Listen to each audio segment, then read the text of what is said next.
Hello student, स्वागत है आपका English competitive exam with SSP में। लास्ट क्लास में हमने 19th और 18th सेंचुरी के जो पॉइंट्स थे उनके बारे में काफ़ी कुछ जाना था, एक तरह से कंप्लीट कर लिया था। आज हम इसी वे में आगे बढ़ेंगे जो कि DSSP का सिलेबस होगा। आज हम इसका लास्ट जो टॉपिक है वो करने वाले हैं। राइटर्स इसमें बहुत सारे मगर टॉपिक ही लास्ट है और टॉपिक आपका इंडियन इंग्लिश पोइट है जो कि DSSP का लास्ट टॉपिक है। इसके अंडर में हम जिनके बारे में डिस्कस करेंगे उनके नाम है KN दारूवाला। तो चलिए समय वेस्ट ना करते हुए शुरू करते हैं आज की video. KN Daruwalla, he was born in 1937 and he is live now, means कि अभी तक वो जिंदा हैं। सो लाइफ के बारे में डिस्कस करते हैं। ही वॉज बॉर्न इन लाहौर में पैदा हुए थे जो कि पाकिस्तान में। Was an Indian poet and short story writer, Indian poet थे और शॉर्ट स्टोरी राइटर थे। इसके अलावा वो IPS भी थे। IPS की जॉब उन्होंने 1956 में किया था और वहाँ पर जब वो वर्क करते थे तो बहुत सारे लोगों से उन्होंने अपनी पहचान बनाई, बहुत सारे लोगों से मिले जो कि आगे चल के उनके लिए बहुत ज़्यादा बेनिफिशियल रहा। Now he lives in New Delhi, अभी वो फिलहाल दिल्ली में रहते हैं। तो होप्स हो कि इनका लाइफ आपको अच्छी तरह से समझ में आ गया होगा। नेक्स्ट आते हैं कॉजेज के ऊपर।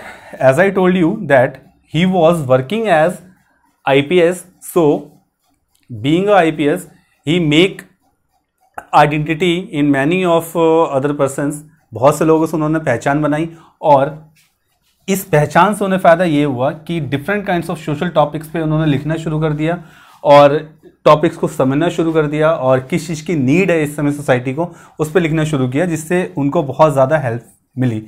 और इसी के साथ उन्होंने जो लिखना शुरू किया 1979 में sword and abyss, a summer of tigers 1995, night river poem 2000, landscape 1987, love across the salt desert 2004 and scarecrow and ghost 2006 में इन्होंने ये चीज़ें लिखी हैं। ये सभी स्टोरीज काफ़ी अच्छी हैं, इनको आप देखेंगे पढ़ेंगे तो आपको ये काफ़ी ज़्यादा अच्छा लगेगा। चलिए आगे बढ़ते हैं। वर्क, हिज फर्स्ट बुक, जो उनकी फर्स्ट बुक थी उसका नाम था अंडर ओरियन। क्या नाम था बुक का? अंडर ओरियन नाम था, जो कि 1970 में पब्लिश हुई थी। कब पब्लिश हुई थी? 1970 में। बुक का नाम क्या था? Under Orion. तो इस बुक में बेसिकली क्या होता है? It was a story of a hunter. ये एक हंटर की स्टोरी होती है। His name is Orion who loved with Merope, जो कि एक लड़की से प्यार करता है जिसका नाम मैरोपा होता है। And that girl was a daughter of a king, वो किंग की बेटी होती है। And when king comes to know this he blinds Orion, जब राजा को ये पता चलता है तो वो उसे अंधा कर देता है।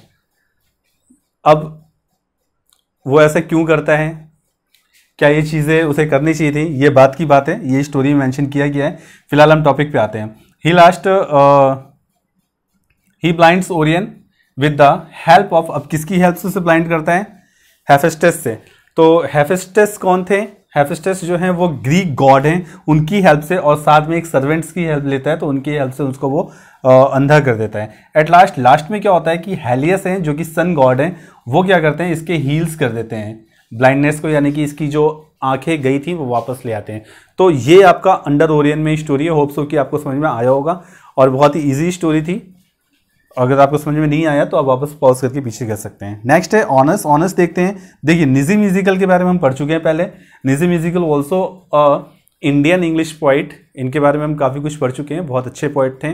Now he is no more and he said that Daruwala has the energy of lion. उन्होंने इस दारूवाले के बारे में कहा था कि he has the energy of lion, मतलब लॉइन जितनी एनर्जी है कि इतनी ज़्यादा अच्छी चीज़ें लिख सकते हैं।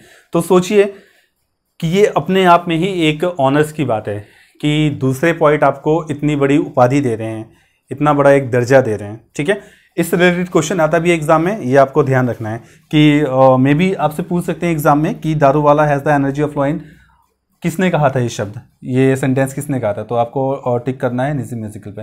नेक्स्ट आते हैं 1944 ही गॉट साहित्य अकेडमी का अवार्ड। देखिए 1984 में उन्हें साहित्य अकेडमी का अवार्ड मिला जो कि उन्होंने वापस कर दिया था। क्यों? क्योंकि उस समय देश में वॉल्यूशन चल रही थी, यानी वॉयलेंस चल रही थी। किसके लिए? इंडियन राइटर्स के लिए। कुछ लोगों का मानना था कि इनको अवार्ड्स नहीं मिलने चाहिए, कुछ इस तरह की घटनाएं बहुत ज़्यादा हो रही थी जिसकी वजह से वॉयलेशन भी हो रहा था और राइटर्स पे अटैक हो रहे थे। तो इस वजह से उन्होंने कहा कि भाई मुझे ये चीज़ नहीं चाहिए। इसको आप ठीक इसी तरह से समझ सकते हैं जैसे कि आजकल दिल्ली में पहलवानों के साथ हो रहा है। तो वो पहलवान लोग क्या कर रहे हैं कि अपने जो ट्रॉफीज़ हैं, जो अवार्ड्स हैं, वापस कर रहे हैं। चलिए नेक्स्ट आते हैं, ही ऑल्सो गॉट पद्मश्री 2014 में उनको पद्मश्री से भी नवाजा गया था। तो इतना ही था, ये एक बार रिवाइज कर लेते हैं। K N. Daruwala was born in 1937 and he is still now life. He was born in Lahore, Pakistan में लाहौर में बॉर्न हुए थे वो। And he was an Indian poet and short story writer. He worked as an IPS officer in 1956 एंड make various relations for the various kinds of people, ताकि वो उसकी पहचान कर सकें और उनकी एक अच्छी बातचीत हो सके। Now he lives in Delhi में रहते हैं ये। वर्किंग एज 1956, जो कि उनको सोशल जो कंडीशंस हैं उसके बारे में जानने में बहुत ज़्यादा उनकी हेल्प की गई। कुछ इन्होंने राइटिंग्स लिखी हैं, कुछ इन्होंने वर्क किए हैं, जो कि मैंने आपको मेंशन कर दिया है। नेक्स्ट आते हैं अंडर ओरियन। उन्होंने एक बुक लिखी थी जिसका नाम था अंडर ओरियन, जो कि एक ऐसे पर्सन की स्टोरी थी जो कि हंटर था, उसका नाम ओरियन था। And he fall in love with a girl who is the daughter of the king. When king comes to know that, then he blind that person Orion with the help of God। किसकी help से करता है ये? God कौन से होते हैं ये देख लीजिएगा, ग्रीक गॉड की हेल्प से करते हैं, क्योंकि थोड़ा सा कंफ्यूजन है, ये ग्रीक गॉड ये सन गॉड, ठीक है। ग्रीक गॉड उन्हें अंधा करते हैं, सन गॉड उन्हें ठीक कर देते हैं। तो बेसिकली इसमें इतना ही है। नेक्स्ट आते हैं नजीम एज़िकिल ने उन्हें कहा था कि Daruwalla is the energy of the lion, जो कि एक ऑनर्स की बात है। In 1984 he got the Sahitya Akademi award and he also return in the after some time as there was a evolution in country on the Indian English writers, so that's why he return this Sahitya Akademi award. In 2014 he got Padmashri. So hope so कि आपको ये चीज़ आज समझ में आ गई होंगी। आज हमने इनके लाइफ के बारे में डिस्कस किया है। नेक्स्ट क्लास में के.एन. दारूवाला के वर्क पर हम डिस्कस करेंगे और इसी वे में आगे बढ़ेंगे। आपको मैं बता दूं कि ये जून 2 है और आपका लगभग 21 जून के आसपास या सेम डे आपका DSSS PGT इंग्लिश का एग्ज़ाम है। तो ये उसी का सिलेबस है। आप सभी चीज़ें देखिए ध्यान से, और किसी भी चीज़ में अगर प्रॉब्लम होती है तो आप मुझे कमेंट में लिख के भेज सकते हैं। तो मिलते हैं नेक्स्ट वीडियो में नेक्स्ट टॉपिक के साथ। तब तक अपना ख्याल रखिए, पढ़ते रहिए, और कोई भी टॉपिक जिसमें आपको प्रॉब्लम हो रही हो तो उसमें आप कमेंट में लिख के भेज सकते हैं मुझे। आपकी जो प्रॉब्लम वो सॉर्ट आउट की जाएगी। डिस्क्रिप्शन में मैंने इसके PDF का लिंक शेयर कर दिया है। कुछ भी दिक्कत है तो आप मुझे कमेंट में लिख के भेज सकते हैं। तो मिलते हैं नेक्स्ट वीडियो में नेक्स्ट टॉपिक के साथ। पढ़ते रहिए, अपना ख्याल रखिए, और कोई ना कोई काम ऐसा जरूर कीजिए जिससे दूसरों का फायदा हो सके। मिलते हैं नेक्स्ट वीडियो में नेक्स्ट टॉपिक के साथ। Thank you.